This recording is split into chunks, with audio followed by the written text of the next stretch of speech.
Halo semuanya, perkenalkan nama saya Mutia Maulida Rahma. Saya mahasiswi Universitas Terbuka Jakarta dengan NIM 0552326117. Saya dari Fakultas Sains dan Teknologi, Program Studi Sistem Informasi. Tujuan saya membuat video ini adalah untuk mengerjakan tugas 3 struktur data. Yuk simak bareng-bareng. Jadi berikut tugas yang diberikan, buatlah program pencarian menggunakan algoritma Depth First Search atau DFS dalam bahasa Java, lalu gunakan graf dengan 8 node yang mewakili A1 sampai A8, tentukan sendiri nilai hubungan antar node, lakukan pencarian angka N pada graf tersebut dengan DFS, jelaskan tahap demi tahap proses pencarian dan gambarkan dengan rinci prosesnya. Nomor 2, kita menggunakan algoritma BFS atau Breadth First Search. Sini saya sudah membuka VS Code dan membuat dua file DFS dan BFS. Ini yang DFS. Di sini saya menggunakan hashmap terlebih dahulu. Fungsinya adalah untuk menyimpan daftar tetangga untuk setiap node dari 0 sampai 7. Di sini saya inisialisasi graf dengan 8 node. Lalu di sini di bagian add edge, ini fungsinya untuk menghubungkan antar node atau menambahkan edge ya, atau untuk menghubungkan antar node. Lalu ini df search node in targetnya, ini adalah fungsi utama ya dari DFS.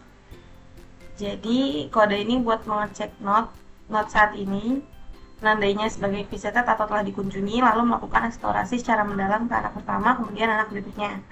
Kalau node yang dikunjungi sama dengan target, prosesnya langsung dihentikan. Oke. Sini akan saya cobakan. Oke, seperti ini. Lalu akan saya jelaskan mengenai DFS.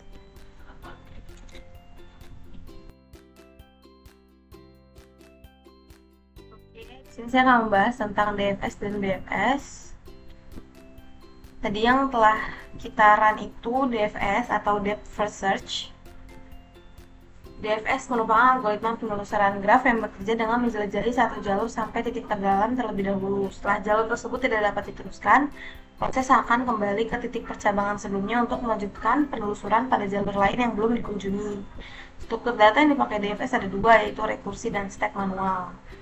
Jadi kalau dianalogikan itu seperti kegiatan menelusuri sebuah kompleks perumahan yang terdiri dari beberapa blok. Mulai dari blok pertama, menyusuri blok tersebut sampai mencapai titik terakhir atau ujung blok. Jika tidak ada blok lanjutan di depannya, kita kembali lagi ke awal blok tersebut, lalu berpindah ke blok lain yang berada pada percambangan berikutnya, lalu ditelusuri secara penuh terlebih dahulu sebelum beralih ke blok berikutnya. Proses ini berlanjut hingga seluruh blok dalam kompleks perumahan telah ditelusuri secara menyeluruh.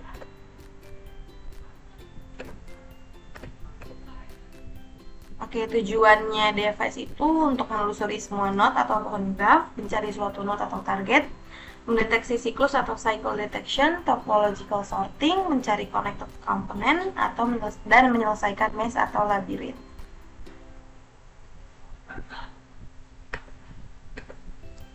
Cara kerja DFS, dia melakukan kunjungan pada node tersebut dan menandainya sebagai telah dikunjungi. Lalu menentukan node awal sebagai titik mulai penelusuran, lalu memilih satu node tetangga yang belum pernah dikunjungi, lalu melanjutkan penelusuran secara terus-menerus melalui tetangga berikutnya hingga tidak ada lagi node yang dapat dituju.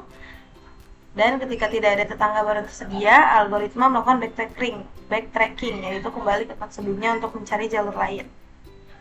Lalu mencoba tetangga lain yang belum dikunjungi pada titik percabangan sebelumnya. Proses akan berakhir ketika seluruh node telah dikunjungi atau node tujuan telah ditemukan.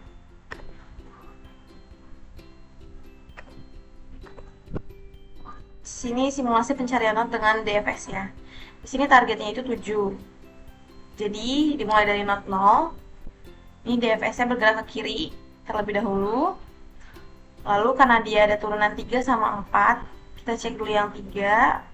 Dan karena 3-nya ada turunan ya 7. Jadi stop DFS-nya karena targetnya telah ditemukan. Kalau misal kita tidak melakukan pencarian node, itu nanti dia akan melakukan backtracking, yaitu kayak balik lagi ke sebelumnya. Ya, habis itu nanti mengunjungi not-not yang belum dikunjungi. Kedua, 5, 6. Oke, kita lanjut ke BFS atau Breadth First Search. Sama seperti tadi, di sini saya menggunakan hashmap untuk menyimpan tetangga dari 0 sampai 7. Lalu di sini kita menggunakan queue dan visited atau antrian, dan ini untuk menandakan telah dikunjunginya. Lalu di sini kita ini start itu dari berapa dan targetnya itu berapa. Di sini startnya dari 0 dan target saya itu 6. Sini akan coba bitaran. Oke, hasilnya seperti ini. Dan saya akan menjelaskan mengenai BFS.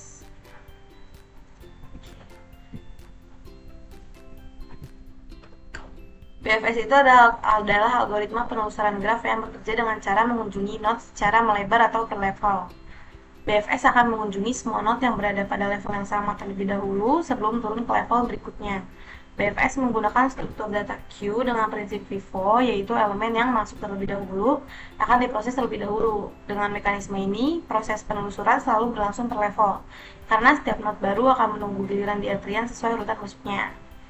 Jadi kalau dianalogikan, sebuah kompleks perumahan yang memiliki beberapa blok rumah berurutan dari yang paling dekat hingga yang paling jauh dari gerbang utama.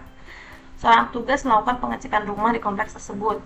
Maka petugas tersebut memulai dari rumah-rumah yang paling dekat. Lalu setelah seluruh rumah di blok pertama selesai, baru ia bergerak ke blok berikutnya. Pola kerjanya selalu melebar secara horizontal menyelesaikan seluruh rumah pada satu tingkat sebelum melanjutkan ke blok yang lebih dalam. Jadi kalau tadi BFS itu kan dia menggunakan rekursi atau stack manual. Kalau BFS itu dia menggunakan struktur data queue dengan prinsip FIFO. Tujuannya untuk menelusuri graf berdasarkan tingkatan level, menemukan jalur terpendek pada graf tak berbobot, mengunjungi seluruh node jika tidak mencari target tertentu, menghentikan pencarian ketika node tujuan ditemukan. Cara kerjanya dimulai dari node awal, misalnya 0, masukkan node tersebut ke queue atau antrian, ambil node dari antrian, tandai sebagai dikunjungi. Masukkan semua node tetangga yang belum dikunjungi ke dalam queue, ulangi proses sampai queue kosong atau target ditemukan. BFS mengunjungi semua node dalam satu level terlebih dahulu, baru turun ke level berikutnya. Kalau DFS tadi itu, dia langsung ke level berikutnya. Ya, kalau dia punya anak, jadi dia langsung turun terus. Kalau BFS ini di sekitarnya dulu. Di simulasi pencarian node dengan BFS. Dimulai dari 0, kunjungi node yang terhubung dengan 0, yaitu 1 dan 2. Nih, 1 dan 2, lanjut ke urutan pemrosesan berikutnya. Dari node 1, mengunjungi 3 dan 4, dari 2 ini 5 ke 6. Nah, karena 6 ini ditemukan, jadi proses pencarian selesai. Sama seperti yang di Visco tadi yang sudah saya buat filenya. Kenapa stop? Karena targetnya sudah ditemukan, yaitu 6. Jadi terlihat perbandingannya di sini ya. Kalau BFS itu dia horizontal, yang terdekat terlebih dahulu. Kalau DFS itu dia pasti selagi dia punya turunan, pasti dia akan terus lanjut lagi lalu backtrack ke startnya awal. Kalau misal BFS dia ke terdekat terlebih dahulu. Ya, sekian, terima kasih, semoga video ini bermanfaat. Terima kasih sudah menonton.